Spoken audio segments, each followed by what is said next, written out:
اچھا تو جنت کیسی ہوگی؟ اسلامی تصور میں اس کا نقشہ کیا ہے؟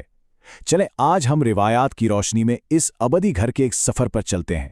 یہاں سے شروع کرتے ہیں۔ ایک ایسی بات جو شاید سن کر حیرانی ہو۔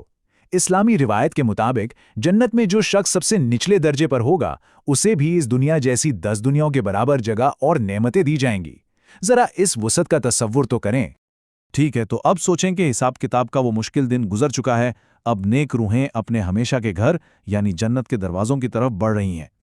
لیکن جنت میں قدم رکھنے سے ٹھیک پہلے ایک آخری مرحلہ ہے، پاکیزگی کا۔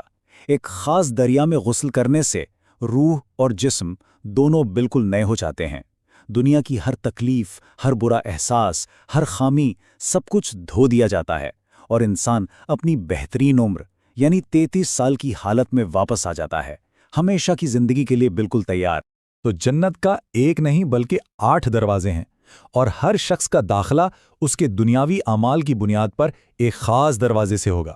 یہ دروازے اصل میں ہمارے اعمال کی ہی ایک جھلک ہیں، جیسے باب الریان صرف اور صرف روزہ رکھنے والوں کے لیے ہیں، جبکہ باب الصدقہ سے وہ لوگ داخل ہوں گے جنہوں نے دل کھول کر خیرات کی۔ یہ اس بات کی خوبصورت مثال ہے کہ ہمارے دنیا میں کیے گئے چھوٹے چھوٹے اعمال کے بھی آسمانوں پر کتنے بڑے انعامات ہیں۔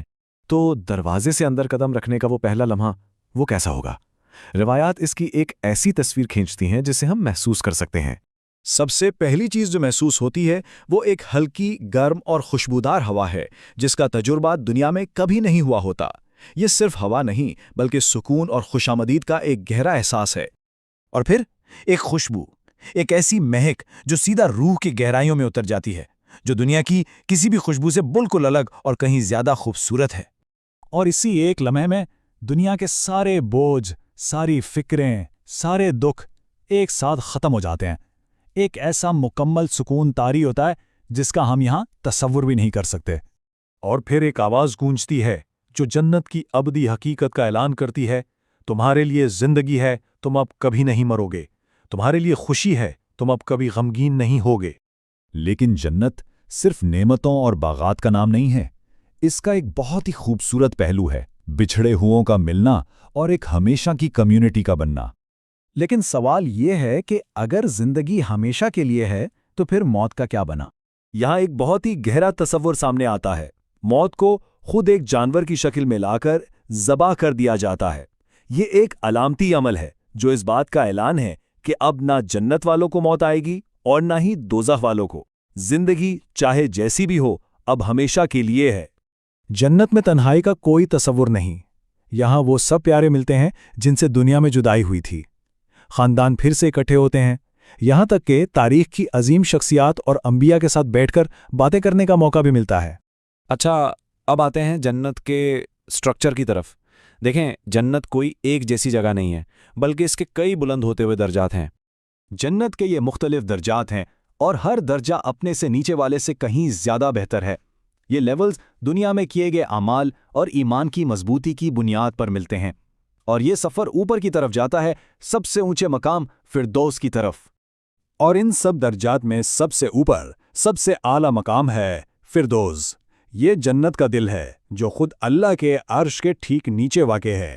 یہ سب سے بڑی کامیابی کی علامت ہے۔ لیکن جنت کی تمام نعمتوں، تمام ملاقاتوں اور تمام خوشیوں سے بھی بڑھ کر ایک نعمت ہے، سب سے بڑی نعمت، اور وہ ہے اپنے خالق کا دیدار کرنا۔ وہ پردہ جو دنیا کی زندگی میں انسان اور خدا کے درمیان تھا، آخرکار اٹھا دیا جاتا ہے۔ اس سفر کے آخر میں آئیے ایک کہانی سنتے ہیں جو اللہ کی لامحدود رحمت کو ظاہر کرتی ہے۔ یہ کہانی اس آخری شخص کی ہے جو جہنم سے نکل کر جنت میں داخل ہوگا۔ آگ سے بچنے کے بعد وہ ڈرتے ڈرتے صرف اتنی التجا کرتا ہے کہ اسے جنت کے دروازے کے قریب کر دیا جائے۔ یہ مکالمہ اللہ اور اس کے بندے کے درمیان چلتا رہتا ہے۔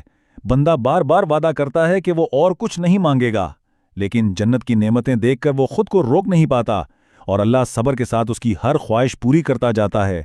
اور آخرکار اس بندے کی تمام درخواستوں کے بعد اللہ مسکراتا ہے اور فرماتا ہے، جنت میں داخل ہو جاؤ، یہ سب تمہارا اور اس سے 10 گنا زیادہ بھی۔ یہ کہانی اللہ کی رحمت کی وسعت کو بہترین طریقے سے بیان کرتی ہے۔ وہ ہمیشہ ہماری توقعات سے بڑھ کر دیتا ہے۔ تو آخر میں یہ سوال پیدا ہوتا ہے کہ رحمت کا یہ بے پناہ سمندر ہمیں امید کے بارے میں کیا سکھاتا ہے؟